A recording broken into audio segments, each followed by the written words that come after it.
Hi folks, welcome to Jacob's Kitchen. இன்னைக்கு நம்ம வீடியோவில் ரிப்பன் பக்கோடா எப்படி பண்ணுறதுன்னு தான் பார்க்க போகிறோம். இந்த ரிப்பன் பக்கோடாவை நாடா பக்கோடா, ஓலா பக்கோடா, ரிப்பன் முறுக்கு இந்த மாதிரி நிறைய பேரில் சொல்லுவாங்க. இப்போ வாங்க இதை எப்படி செய்கிறதுன்னு பார்க்கலாம். பக்கோடா பண்ணுறதுக்கு ஃபஸ்ட்டு ஒரு பவுலில் 1 கப் அளவுக்கு அரிசி மாவு சேர்த்துக்கோங்க. நம்ம அரிசி மாவு எந்த கப்பில் எடுக்கிறோமோ அதே கப்பில் தான் எல்லா அளவும் எடுக்கணும். ஸோ 1/2 கப் அளவுக்கு கடலை மாவு சேர்த்துக்கோங்க. அது கூட 1/4 கப் அளவுக்கு பொட்டுக்கடலை மாவு வந்து சேர்த்துக்கோங்க. இப்போ காரத்துக்கு தேவையான அளவு மிளகாய்த்தூள் வந்து சேர்த்துக்கோங்க. நான் 1/2 டேபிள் ஸ்பூன் அளவுக்கு மிளகாய்த்தூள் சேர்த்துக்கிறேன். இப்போ இது கூட 1/4 டீஸ்பூன் அளவுக்கு பெருங்காயத்தூள் சேர்த்துக்கோங்க. இப்போ இந்த பக்கோடாவுக்கு தேவையான அளவு உப்பு சேர்த்துட்டு அது கூட 1 டேபிள் ஸ்பூன் அளவுக்கு நெய் வந்து சேர்த்துக்கோங்க. நெய் இல்லைன்னா வெண்ணெய் வந்து சேர்த்துக்கலாம். இது ரெண்டுமே இல்லைன்னா நீங்கள் காய வச்ச எண்ணெயில் கொஞ்சமாக இதில் எடுத்து ஊற்றிக்கோங்க. இப்போ இது எல்லாத்தையும் நல்லா மிக்ஸ் பண்ணிக்கலாம். நீங்கள் எடுத்திருக்க மாவுக்கு தகுந்த மாதிரி உப்பும் காரமும் சேர்த்துக்கோங்க.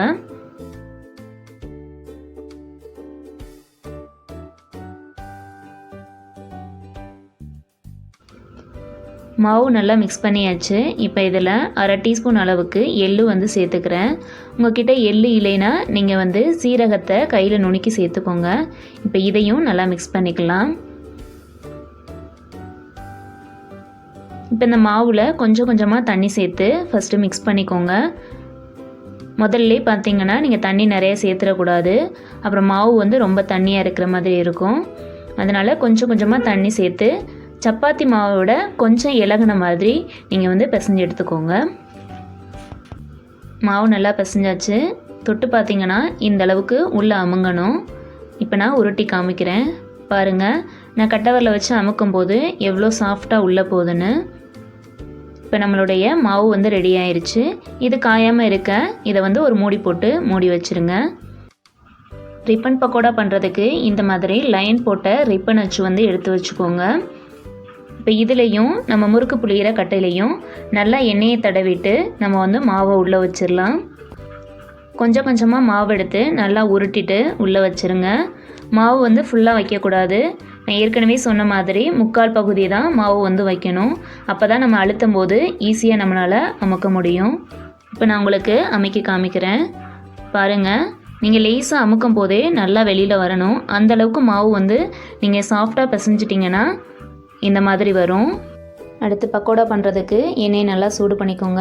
எண்ணெய் நல்லா சூடானதும் நம்ம எடுத்து வச்சுருந்த மாவை இதில் சுற்றி நல்லா பிழிஞ்சுக்கோங்க. ரொம்ப பிழிய வேண்டாம், கொஞ்சமாக பிழிஞ்சால் போதும். பக்கோடாவை பார்த்தீங்கன்னா உடனே நீங்கள் திருப்பி போட்டுறக்கூடாது. ஒரு சைடு நல்லா வெந்து எண்ணெய் அடங்கினதும் அடுத்த சைடு வந்து திருப்பி போட்டுக்கோங்க. இப்போ ஒரு சைடு நல்லா வெந்துருச்சு. இப்போ தான் அடுத்த சைடு திருப்பி போட்டு எண்ணெயெல்லாம் நல்லா அடங்கி லைட்டாக நிறம் மாறினதும் நம்ம வந்து எடுத்துடலாம். இப்போ பாருங்கள் சூப்பராக வெந்துருச்சு. அவ்வளோதான், நம்மளுடைய மொறு ரிப்பன் பக்கோடா சூப்பராக ரெடி ஆயிருச்சு. இதை நீங்களும் உங்கள் வீட்டில் ட்ரை பண்ணி பாருங்கள். இப்போ நம்ம அதை உடைச்சி பார்த்துடலாம். பாருங்கள் எவ்வளோ சூப்பராக உடைக்க வருதுன்னு. இந்த மொறு ரிப்பன் பக்கோடா வீடியோ உங்களுக்கு பிடிச்சிருந்தா லைக் பண்ணுங்கள், ஷேர் பண்ணுங்கள். மறக்காமல் ஜேக்கப்ஸ் கிச்சனுக்கு சப்ஸ்கிரைப் பண்ணிடுங்க. Thank you.